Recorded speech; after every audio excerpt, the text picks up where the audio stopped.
pada hari Senin tanggal 4 Juli tahun 2022 bertempat di ruangan Kepala Lembaga Pemasyarakatan kelas 2B WAIKA Bubak, Yohanis Varianto sambut silaturahmi wartawan media cetak dan online yang ada di Kabupaten Sumba Barat Daya dan Sumba Barat. Selain awak media hadir juga Kapus Wikerou, Yumiati Tuwaringu beserta stafnya.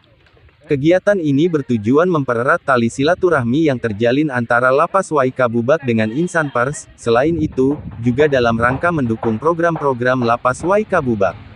Dalam kesempatan ini, Kalapas WAIKA Bubak, Yohanis Varianto, bersama teman-teman wartawan saling bertukar pikiran dan menyampaikan pendapat satu sama lain yang positif untuk membangun sesuai dengan tugas dan fungsi. Usai kegiatan silaturahmi, lanjut ke lokasi kebun tanaman sayur-sayuran tepatnya berada di depan Lapas WAIKA Bubak, sampai ke lokasi kebun tanaman sayur-sayuran Lapas WAIKA Bubak. Kepala Lapas kelas 2B, Yohanis Varianto dikonfirmasi media menyatakan, di Lapas WAIKA Bubak ini adalah sebagai program pembinaan, jadi Lapas kelas 2B WAIKA Bubak ini memiliki lahan yang luas, kurang lebih 4 hektar yang ada di sekitar lokasi Lapas. Lapas 2 WAIKA Bubak ini juga mempunyai ide untuk membuat salah satu tempat ini menjadi tempat yang lebih baik. Artinya dari lahan tidur sehingga manfaatkan lahan ini menjadi lahan produktif. Berikut wawancara reporter Global Investigasi News Sumba NTT bersama Kalapas kelas 2B WAIKA Bubak. Program pembinaan. Jadi kita punya lahan yang sangat luas. Jadi kurang lebih 4 hektar yang ada di sekitar lokasi lapas ini, sehingga kami punya ide untuk membuat salah satu tempat ini menjadi tempat yang lebih baik, artinya dari lahan tidur yang sebelumnya hutan macam kita lahan tidur itu kita manfaatkan untuk menjadi lahan yang lebih bagus, artinya lebih produktif. Jadi kami akhirnya punya program untuk membuat agrowisata nanti, yang dimana lahan-lahan ini kami manfaatkan untuk mengolah sayur mayur, terus buah-buahan nanti. Nah, saat ini mungkin ada di sekitar kita ini ada berbagai macam sayuran, ya, terkait ada kol, ada brokoli, ada tomat, cabai, dan macam-macam, masih ada macam-macam yang lain.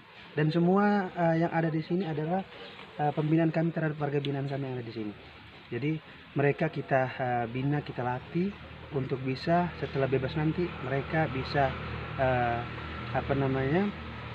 keluar untuk bisa memanfaatkan apa yang sudah kami latih di sini untuk bisa berkarya di luar, bisa untuk di kebun sendiri atau bisa di masyarakat nanti, sehingga hal-hal yang kita lakukan ini untuk juga mendorong supaya mengurangi tingkat kriminalitas yang ada. Artinya bahwa setelah mereka bebas dari sini tidak punya pikiran lagi untuk mengulangi tindak pidana lanjut. Oke. Para Bapak tadi bahwa ini dulu itu tidak kalau dibilang termasuk tepat ya, karena saya di sini baru 6 bulan dari masuk, mulai dari akhir Desember sampai ini sekarang awal Juli. Jadi kami di sini memang punya niat untuk membuat sesuatu hal yang baru, karena saya melihat warga binaan kami ini banyak memenuhi persyaratan yang kira-kira kami bisa manfaatkan untuk program ini. Jadi warga binaan kita yang mana-mana saja yang kira-kira punya potensi yang untuk bisa bertani, dan rata-rata hampir semua di sini bisa bertani dan memang aslinya petani. Jadi itulah mungkin petani kebun waktu di kampung sendiri ada hal-hal yang mungkin masih kurang pengetahuan. Nah, disinilah kita sama-sama belajar bersama untuk bisa memberikan warna tersendiri. Artinya bahwa bagaimana cara menanam supaya brokoli atau sayur-sayur yang kira-kira bisa tumbuh dengan baik. Itu pun kita belajar, ya kadang lewat YouTube. Kami juga memang berkoordinasi dengan dinas pertanian yang ada di Sumba Barat ini, sehingga kolaborasi yang ada itu ya kami manfaatkan untuk yang sekarang teman-teman lihat ini hasilnya. Dan ini hasilnya ini kami sudah panen dari bulan kemarin ya, sudah mulai panen raya. Terus sampai saat ini mungkin teman-teman masih bingung, kok bisa sudah panen kok masih ada terus. Ya karena memang kami punya program, punya jadwal penanaman. Jadi mulai dari penanaman bibit dari awal itu kita berjenjang. Jadi yang bibit yang sudah ada kita kurang lebih 1 minggu itu kita tanam selang 1 minggu.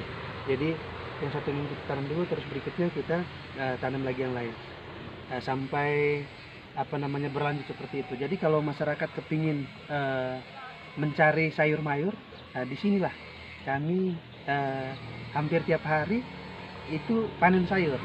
Karena itu tadi. Selain pertanian Bapak sudah lakukan, ini kira-kira program apa lagi Bapak mungkin? Ya masih banyak karena potensi kita di sini banyak. Terkait ini juga kami memang, saya melihat di sini sumber daya alamnya cukup bagus. Sangat semua yang kita bisa kerjakan itu banyak. Karena sumber daya alamnya di sini seperti bambu, kayu itu sangat banyak. Akhirnya kami punya ide ke depan ya untuk membuat hal-hal yang kira-kira di sini yang sudah pernah ada, misalkan contoh gazebo atau lopo yang ada di sini. Ternyata setelah kita berikan pelatihan atau pemahaman, rata-rata semua bisa membuat, tapi kurang rapi. Jadi bagaimana cara supaya orang bisa melihat indah, bisa dilihat indah, bisa dipandang mata, akhirnya masyarakat tersentuh atau melihat ini bagus, bisa jadi income buat teman-teman. Jadi income itulah yang bisa memberikan mereka juga premi, kalau istilahnya kita nanti ketika sudah dapat income nanti ada premi buat warga binaan kita. Jadi premi itu nanti kita kerjasama juga dengan bank yang ada di sini untuk bisa membuka rekening sendiri. Jadi ketika itu nanti mereka juga kita bisa hasilnya itu masuk ke rekening masing-masing. Tapi bagi yang bekerja yang ada di sini. Bapak, ini tanaman selain kami ini sudah suburnya cukup bagus ini. Memang ada penyuluhan atau memang ada mindset Bapak sendiri sehingga tanam kelihatan subur? Iya, jadi memang tanah ini awalnya yang kita melihat batu-batuan ya, berbatu. Terus kenapa sampai kami sebenarnya autodidak saja, autodidak. Jadi bibitnya juga kami kadang belinya online. Terus yang kedua pupuknya juga dari pupuk kandang, karena di sini termasuk untuk pupuk kandang di Sumba Barat, khususnya Sumba ya, itu sangat banyak karena ada kan kotoran kuda, kotoran sapi, kotoran macam-macam itu yang nanti kita ambil dari sana, terus kita nanti fermentasi lagi di sini. Di sini kita keringkan dulu segala macam sampai dia itu baru kita. Selanjutnya juga kolaborasi dengan pupuk organik. Jadi kita antara pupuk kandang dan organik itu kita lakukan bisa.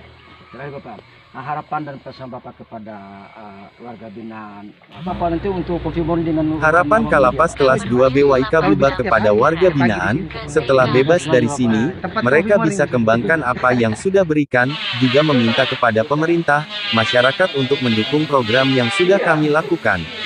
Kedepannya Lapas kelas 2 BWIK Bubak akan programkan kampung asimilasi kafe dan mereka nantinya akan kita latih, dan kami rencanakan juga bekerja sama dengan perhotelan, agar bisa memberikan pelatihan atau terkait pelayanan kepada tamu. Tidak lupa kami ucapkan terima kasih kepada awak media yang sudah mempublikasikan kegiatan-kegiatan positif terkait program-program Lapas WIK Bubak, Pungkas Kalapas WIK Bubak. Datang ke sini ibu-ibunya misalkan ini kan satu pohon 10.000, minimal 2 pohon. Jadi ibu-ibunya sama 20 orang.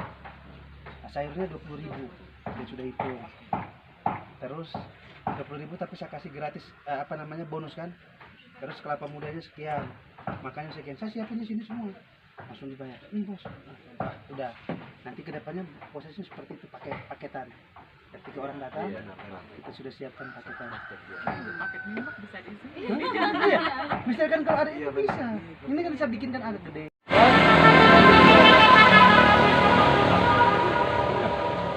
Sekian untuk laporan hari ini, kami dari tim Global Investigasi News mengucapkan terima kasih dan sampai jumpa.